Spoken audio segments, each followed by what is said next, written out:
My name is Elena Foster, and what I'm about to share with you changed every single thing I thought I knew about life, death, and the forces at work around us that we so often ignore. Before this experience, I was a practical person, firmly rooted in my career as a schoolteacher and the predictable rhythm of daily life. While I had a faith of sorts, it was the quiet kind, prayers whispered in moments of need and occasional Sunday mornings at church when life wasn't too hectic. But on November 2nd, 2023, I died for 6 minutes and 17 seconds.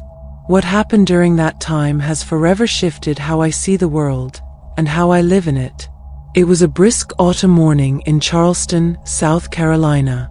The air was crisp, carrying that faint scent of fallen leaves, and the sky was painted in pastel streaks of pink and lavender as the sun climbed into view. I remember marveling at how beautiful the world looked that morning, even as I rushed to prepare for the day ahead. I was running a little late, which wasn't unusual.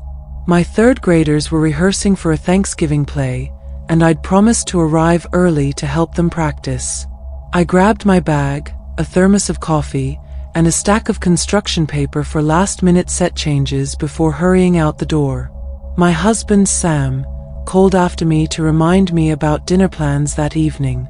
I barely heard him as I slid behind the wheel of my trusty blue sedan and started the drive to work. The radio hummed in the background, tuned to a station that played a mix of hymns and soft pop. As I crossed the familiar bridge that connected my neighborhood to downtown Charleston, an old hymn came on, "Abide with Me." I remember humming along, the words barely registering, and then, nothing. The next thing I knew, I was floating. I was no longer in my car. I was no longer anywhere I recognized. Instead, I was above the scene of an accident. My accident, I realized in stunned disbelief. Below me, my car lay crumpled against the concrete divider of the bridge, steam rising from the wreckage. A delivery truck had collided with it, leaving shattered glass and twisted metal in its wake. I should have felt fear or panic, but I didn't. Instead, an overwhelming peace enveloped me, deeper than anything I'd ever known. It wasn't just a lack of fear, it was the presence of something infinitely more profound, love. As I looked down, I saw people rushing to the scene. A man in a navy jacket was on his phone, probably calling 911. Another woman knelt near my car, trying to see if I was still alive. But my attention quickly shifted away from the chaos below because I wasn't alone anymore. They appeared as lights at first, shimmering and ethereal, surrounding the scene like a protective barrier. It took me a moment to understand what I was seeing: angels. Not the kind from paintings or storybooks, but beings of indescribable beauty and radiance. Their presence filled the space with a sense of awe and reassurance, as if nothing could harm me here. One of them stepped forward, or rather, drew closer. It's hard to explain movement in that place because it didn't happen in the way we understand. This angel, if I can even call it that, felt like pure light and warmth. It didn't have a solid form, but I could sense its features shifting, like the flicker of sunlight on water. "Elena," it said, though not in words. The communication was direct, like a wave of understanding flowing into me. Before I could respond, another presence joined us, a figure whose light felt even more familiar. My guardian angel, I realized, though I hadn't consciously thought about such things in years. "You've always known me," the angel said, its voice like a melody that resonated in my soul. "I've been with you since your first breath. And now, I'll show you the truth you've always felt but could never quite see." I nodded, or at least, I had the sense of nodding. In that instant, the scene shifted, and we began a journey through my life. The first thing I saw was myself as a child, no older than 3, toddling across the living room floor. I was clutching a small toy when I reached for something else, a penny I'd found on the carpet, which I was about to put in my mouth. My guardian angels stood beside me, radiating a gentle light. With a slight motion, they directed my gaze back to the toy, sparing me from a potential choking hazard. It was such a small moment, one I never would have remembered, but it struck me how many of these moments must have filled my life. My angel showed me more, times when I narrowly avoided accidents, when sudden instincts or gut feelings led me to make choices that kept me safe.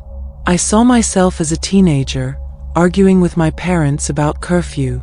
I'd been planning to sneak out and go to a party with a friend who had a reputation for reckless behavior. That night, I'd suddenly felt a wave of unease, an unshakable sense that something wasn't right. I ended up staying home.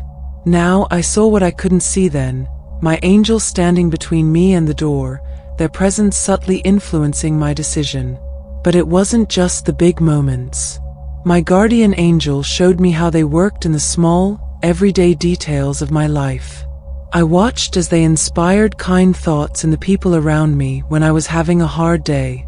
I saw them guiding me toward books, conversations, and opportunities that shaped my path in ways I'd never recognized.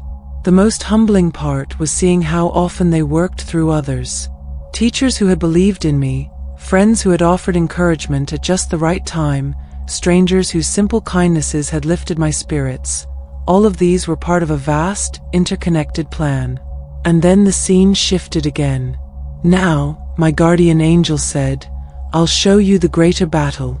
What follows is difficult to put into words, but I'll do my best."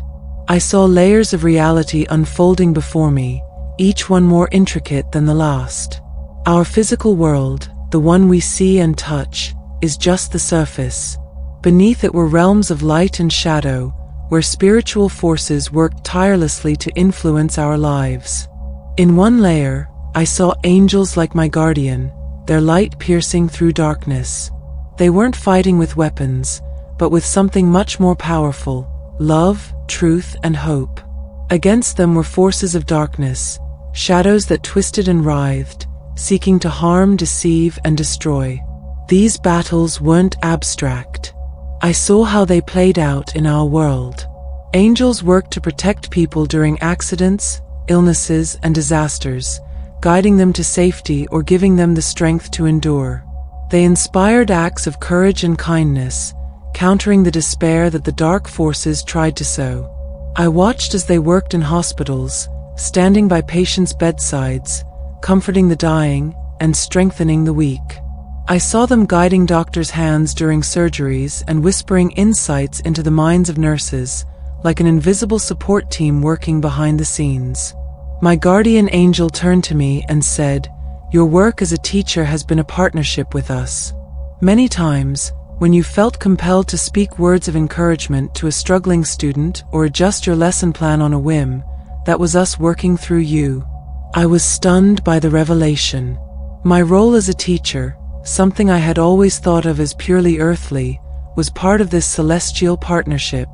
Every encouraging word I had spoken to a struggling child, every moment I had chosen patience over frustration, was influenced by forces far greater than myself. I saw moments from my classroom unfold before me like a tapestry, each thread woven with love and purpose. There was Emily, the shy girl who barely spoke during her first months in my class. I saw how my guardian angel had whispered encouragement to me, inspiring me to pair her with a kind-hearted boy who helped her feel included. By the end of the year, Emily had blossomed, her laughter filling the room. I never realized then that I was an instrument of something greater, a conduit for divine love reaching through the veil to touch another soul. As these scenes played out, my heart swelled with gratitude, but also humility. How many moments had I missed? How many times had I ignored those subtle nudges, too preoccupied with my own concerns to act on them? The atmosphere shifted, and my guardian angel's light seemed to dim slightly. I sensed no fear, only a somber weight as we entered a darker plane.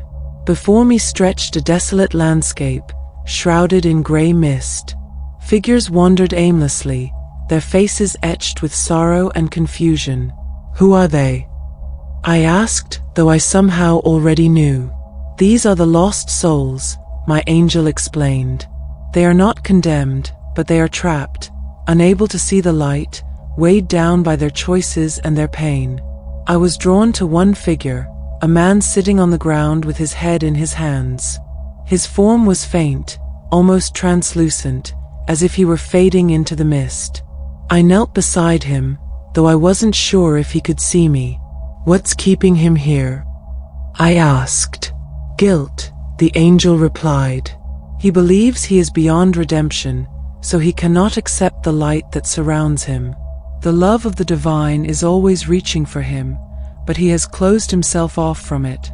I wanted to reach out, to tell the man he wasn't alone, but my angel gently stopped me. "You cannot force someone to see the light. They must choose it for themselves." We moved through the realm, and I saw others in similar states.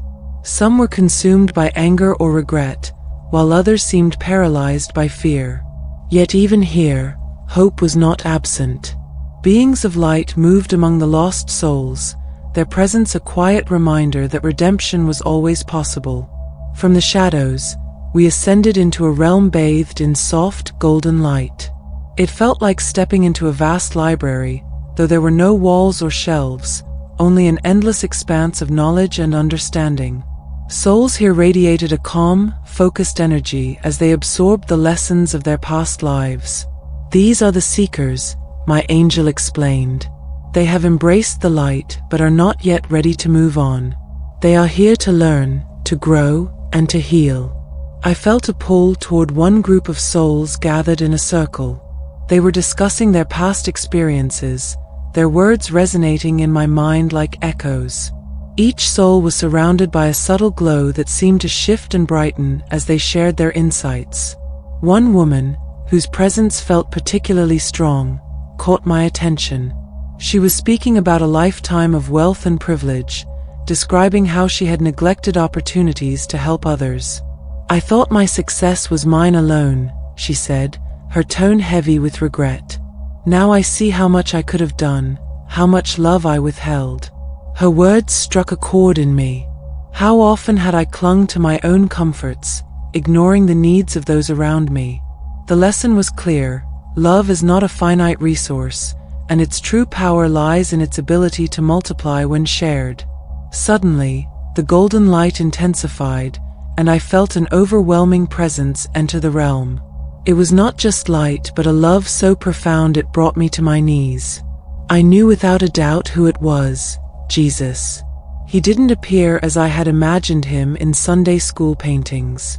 There were no flowing robes or golden halos, only a radiant being whose eyes held infinite compassion. His gaze met mine, and in that instant, every doubt, fear, and wound I had ever carried dissolved. "Elena," he said, his voice both gentle and commanding, "you are loved beyond measure. But there is much work yet to be done."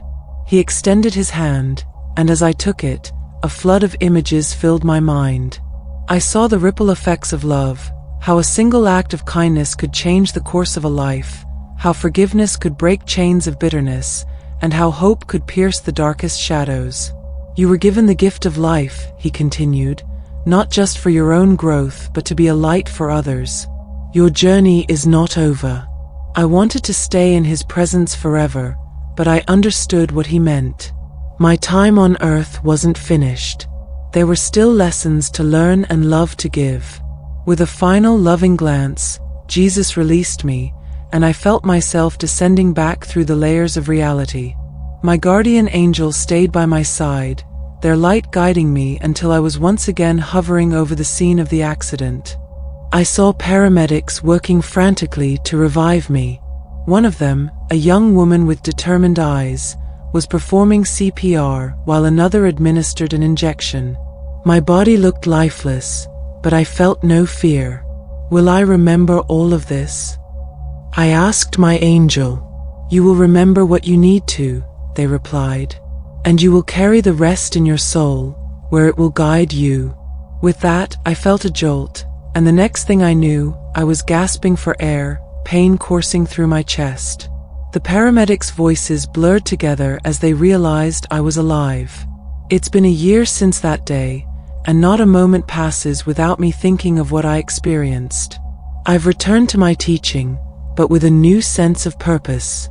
Every interaction, every choice, feels infused with the knowledge that we are all part of something far greater than ourselves.